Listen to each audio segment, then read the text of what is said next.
नमस्कार मंडळी, कशा आहात? सर्वजण मस्त मजेत ना? मी पण एकदम जगात. चला तर मी आज एक छान असा पारंपरिक रेसिपी बनवत आहे, पदार्थ बनवत आहे आणि त्याच्यासाठी साहित्य काही काय लागणार आहे ते तुम्हाला दाखवून घेते मी. इथं आहे किसलेलं खोबरं, हवरी म्हणजे सफेद तीळ, आणि ते कांदा भाजून घेतला बारीक चॉप करून, हा सोललेला लसूण आहे आणि हे आहेत आपले शेंगदाणे. सो हे सगळं आहे ना, आता मी खोबरं किसून भाजून घेतले, हवरी पण आहे ना स्वच्छ करून अशी बारीक भाजून घेतलेली आहे, लसूण साफ करून घेतला आहे, कांदा बारीक कट करून छान भाजून घेतला आणि शेंगदाणे पण असे भाजून घेतलेले आहे. यांचं आपण एकदा एक राऊंड मिक्सरचा करून घेऊया. तर इकडे आपल्याला लागणारे मसाले बघूया. इथे घेतलेले आहे धना पावडर आहे, हळद आहे, आपला घरचा लाल तिखट मसाला आहे, काय बोलतात त्याला, ओवा, जिरं आणि लाल मिरची पावडर आहे, चिकन मसाला आहे. एवढे असे मसाले मी घेतलेले आहेत आपल्याला रेसिपी बनवायला लागणार आहे ते सगळे मसाले. तर इकडे ग्रेव्हीसाठी मी घेतलेला आहे अद्रकचे तुकडे घेतलेले आहेत आणि कांदा डाळ आणि ही चण्याची भाजलेली डाळ आहे, खोबरं आहे आणि लसूण. हे आपल्याला ग्रेव्ही बनवायला लागणार आहे. ग्रेव्ही बनवायचा मसाला आहे, मस्त भाजून घेतलेला आहे. जसं आपण चिकनच्या ग्रेव्हीची ग्रेव्ही बनवतो ना, सेम तशीच ग्रेव्ही बनवायची आहे. याच्यात मला अजून कोथिंबीर ॲड करायची रुको. सो इथे घेतलेले आहे कोथिंबीर आणि आता आपण बारीक असं वाटण बनवून घेणार आहोत ग्रेव्हीसाठी. हे सर्व वाटण आता मी बारीक मिक्सरमधून एकदम स्मूथ असं वाटून घेते. चला तर पुढची कृती बघूया.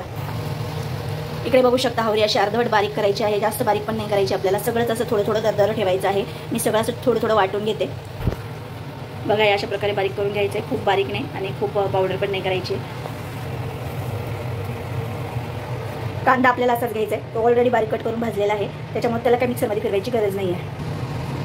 शेंगदाणे पण वाटून घेतलेले आहेत, पण तेवढे आपल्याला पूर्ण कुठ नको आहे, थोडाच घालूया, जास्त नाही घालायचं आहे. आणि खूप जाडसर असेल तर त्याच्यातले जाड शेंगदाणे उचलून काढायचे. आपल्याला जाडदार शेंगदाणे असे नको आहे, थोडासा जाड हवा आहे, जास्त जाड पण नको, जास्त बारीक पण नको. हे जे मोठे दाणे आहेत नाही आपल्याला काढून टाकायचे, असे मोठे दाणे नको आहेत आपल्याला. ओके, आता इकडे आपला लसूण पण क्रश झालेला आहे. खूप अशी पेस्ट बनवून नाही घ्यायची आणि खूप मोठा पण नाही ठेवायचा. बघा, अशा प्रकारे तुम्हाला लसूण ठेचून घ्यायचं आहे, छान असं मस्त, जास्त बारीक नाही जास्त मोठा नाही. आणि पुढची कृती दाखवते तुम्हाला, कंटिन्यू राहा ब्लॉगमध्ये.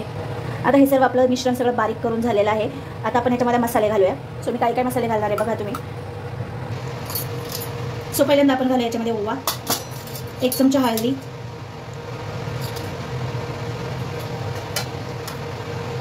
लाल तिखट घालूया, घरचा मसाला घालूया 2 चमचे, टेस्टनुसार घालायचे बरं का मसाले, गरजेनुसार मीठ आणि टेस्ट आणि छान दिसणं यासाठी भरपूर अशी कोथिंबीर.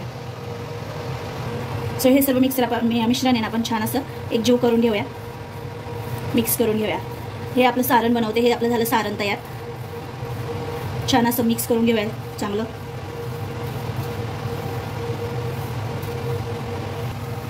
हे अशा प्रकारे आपलं सगळं सामग्री मिक्स झालेली आहे छान मध्ये, बघू शकता.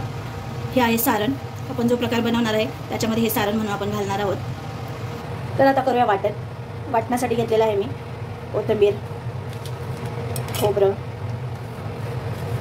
लसूण, अद्रक. हे पहिलं बारीक वाटून घेऊया. इथे आपलं वाटण असं स्मूथ रेडी झालेलं आहे. चला तर आपण फोडणी घालूया. आता पहिलं तर छान असं भरपूर तेल घालून घेऊया, चांगली तरी आली पाहिजे. कढीपत्ता, ओवा, जिरा आणि आपण काढून घेतलेले मसाले छान असं फ्राय करून घेऊया. मसाले छान फ्राय झालेले आहेत, त्याच्यामध्ये आपण वाटण घालून घेऊया. मिक्स करून घेऊया मसाले आणि ग्रेव्ही. हे वाटण छान असं मिक्स करून थोडंसं तेल सुटेपर्यंत फ्राय करून घेऊया. मसाल्याला छान तेल सुटेपर्यंत मसाले परतायचे, वाटण परतून घ्यायचे छान असं बारीक गॅसवर, लागलं नाही पाहिजे खाली. हो, इकडे छान आपली ग्रेव्ही फ्राय झालेली आहे, मस्त असं तेल सुटलेलं आहे. आता याच्यामध्ये आपण आहे ना गरम पाणी घालणार आहोत, त्याच्यामुळं कसं आहे लवकर तरी बाहेर येते आणि ग्रेव्हीची पण टेस्ट लाजवाब वाढते.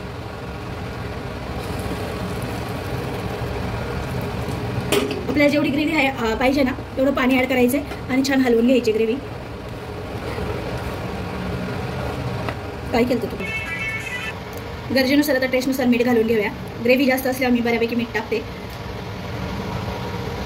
आणि वरतून छान अशी कोथिंबीर भरपूर घालून घेऊया आणि छान असं उकळी द्यायची बारीक गॅसवर. बऱ्याच वेळा ही ग्रेव्ही आहे ना मस्त शिजली पाहिजे, त्याच्यामुळे अजून टेस्ट वाढते. चला मी बारीक गॅसवर पहिलं मोठ्या गॅसवर उकळी काढून घेते आणि नंतर बारीक गॅसवर ठेवून देते बऱ्याच वेळाशी. जसं जशी ही ग्रेव्ही शिजेल ना तशी अजून टेस्टी होईल. इकडे कढई ठेवलेली आहे, त्याच्यामध्ये तेल घालून घेतलेलं आहे. छान असा ओवा घालूया आपण, हळदी पावडर घालूया आणि पाणी घालून घेऊया. ह्या पाण्यात पण मीठ घालून घ्यायचं आहे टेस्टनुसार. गार्निशिंगसाठी थोडीशी कोथिंबीर. आता ह्या पाण्याला उकळी आलेली आहे. आपण याच्यामध्ये आहे ना थोडं थोडं करून बेसन पीठ घालून घ्यायचे आणि असं हलवत पण राहायचं आहे.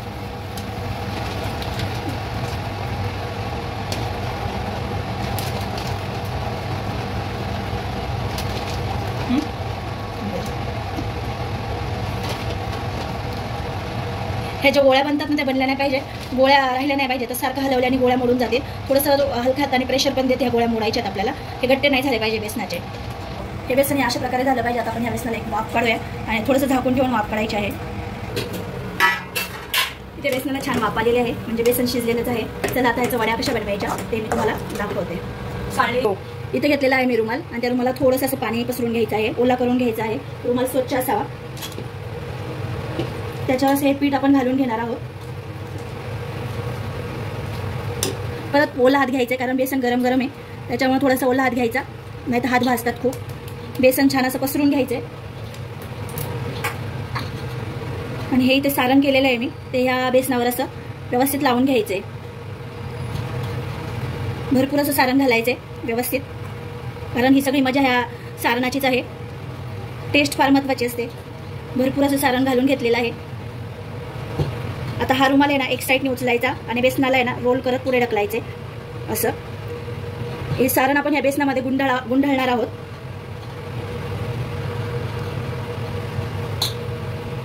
टेक्निकली करायच्या गोष्टी अवघड आहे, दिसतं तेवढं सोपं नाही. असा रोल बनवून घ्यायचा आहे. हा रोल नंतर परत सरळ करायचा आणि हलक्या हाताने त्याला असा शेप द्यायचा आहे. छान असा शेप देऊन घ्यायचा आहे. सेम प्रमाणात आहे ना हलक्या हाताने तळात आणि दाबून घ्यायची आहे ही वडी.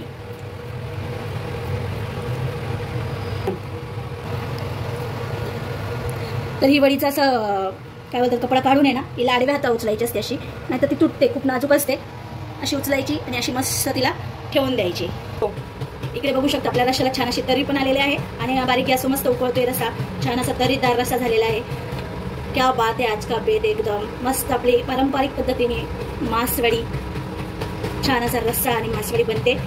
चला पुढे दाखवते तुम्हाला. त्याच्याबरोबर खायला मी भाकरी बनवते बाजरीची. कमेंट